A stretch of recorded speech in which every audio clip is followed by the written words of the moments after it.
Hi guys, welcome to tutorial 1, question 3. Let's do this. Like previous videos, I'm going to put the question right over here. Read it over, attempt it yourself, and we'll go through it together. Well, after reading this, we can see that it's very close to the correct solution.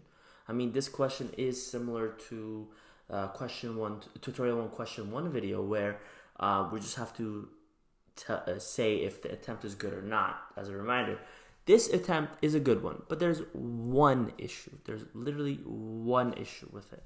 And that one issue is that the base case is supposed to be 0.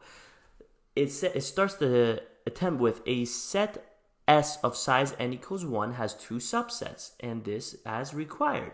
But here's the thing, that for the base case,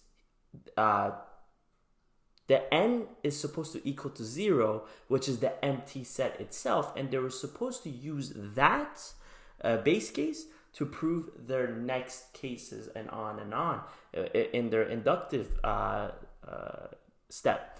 But they chose to use n equals 1, and unfortunately that is wrong. Other than that, everything else seems fine over here. They have clearly indicated their base case, they have clearly said inductive hypothesis and their inductive steps and their assumptions.